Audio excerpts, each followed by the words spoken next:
ये हमारा असाइनमेंट का 54 क्वेश्चन है।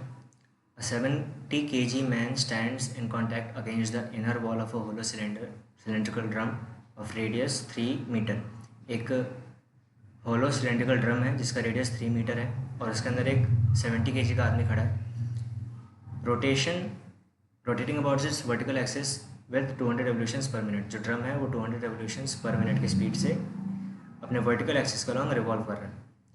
The coefficient of friction between the wall and his clothing is 0.15. Means man, if this is man, तो cylinder के walls के और मैन की क्लॉथिंग के बीच में जो कोएफिशिएंट ऑफ फ्रिक्शन है वो 0.15 है। तो मैं क्वेश्चन में पूछा है what is the minimum rotational speed of the cylinder to enable the man to remain stuck to the wall when the floor is suddenly removed. अगर फ्लोर को सडनली रिमूव कर दिया जाए तो क्या मिनिमम स्पीड होनी चाहिए ताकि वो मैन रोटेट करता रहे, नीचे ना गिरे। क्या मिनिमम स्पीड होनी चाहिए ताकि ये मैन नीचे ना गिरे बल्कि इस ड्रम के साथ ही रोटेट करता रहे या दीवार से चिपका रहे। तो हमें क्वेश्चन में गिवन क्या है पहले वो देख लेते हैं। क्वेश्चन में गिवन है पहला radius of cylinder,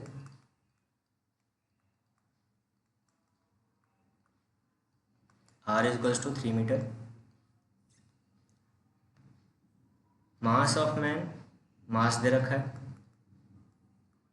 m 70 kg। Angular velocity दे रखी है ड्रम की, मतलब फाइंड कर सकते हैं 200 रेवोल्यूशंस पर मिनट कर रहा है। 200 रेवोल्यूशंस पर मिनट को एंगुलर वेलोसिटी में कन्वर्ट करने के लिए पहले से 2 पाई से मल्टीप्लाई करेंगे ताकि ये रेडियन में कन्वर्ट हो जाए। एक रेवोल्यूशन में 2 पाई रेडियन कवर करेगा, तो 200 रेवोल्यूशंस में 200 इंटू 2 पाई रेडियंस कवर करेगा। पर मिनट है तो इसे हम पर सेकंड में कन्वर्ट करने के लिए 60 से डिवाइड करेंगे, तो ये आ गया 20 pi by 3 radian per second. ये एंगुलर वेलोसिटी है। इसके बाद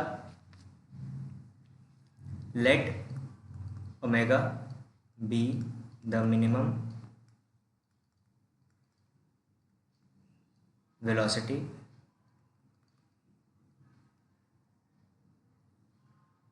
angular velocity.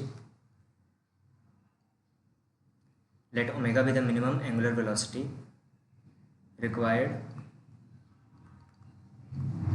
to keep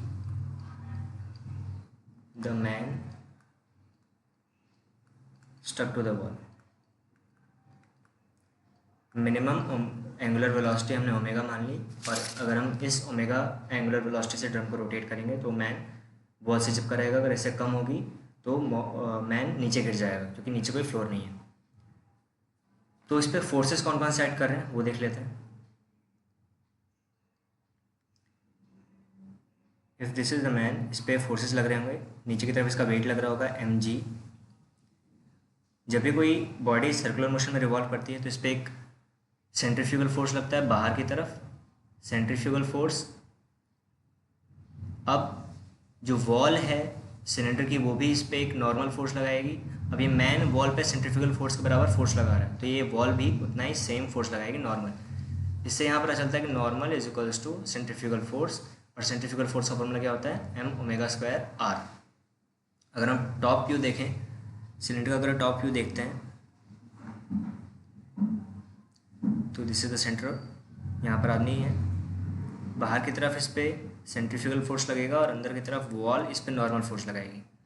तो इस पर हॉरिजॉन्टल डायरेक्शन में एक नॉर्मल फोर्स लग रहा है और एक सेंट्रीफ्यूगल फोर्स लग रहा है। वर्टिकल डायरेक्शन में इस पर एक नीचे वेट लग रहा होगा mg, और नीचे गिरने से बचाने के लिए इस पर एक ऊपर की तरफ फ्रिक्शनल फोर्स लग रहा होगा f। तो ये किसी भी डायरेक्शन में नहीं जा रहा है, ना हॉरिजॉन्टल डायरेक्शन में ऊपर नीचे जा रहा है, ना वर्टिकल डायरेक्शन में कहीं जा रहा है।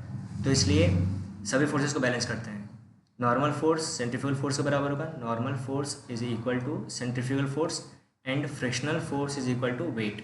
यहाँ पर हम लिख सकते हैं frictional force is equals to weight means mg।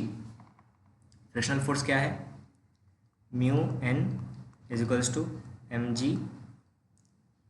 Mu कितना है 0.15, n है omega square r।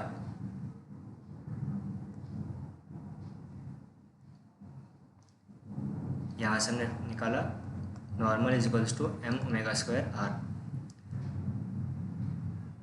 Is equals to M G की वैल्यू 10, एम से एम कैंसिल हो गया, 0.15 into omega square R is equals to 10।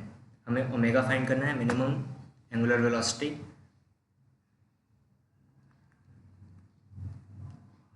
Omega square R is equals to 10 upon 1.5, ये इधर 0.15 उधर मल्टीप्लाई में था तो इधर आकर डिवाइड हो जाएगा। ओके, ओमेगा स्क्वायर आर कितना दे रखा है 3 meter, 10,000 upon 15, omega is equals to 1000 upon 15 into 3 under root, omega square था, स्क्वायर उधर चल जाएगा तो अंडर रूट हो जाएगा।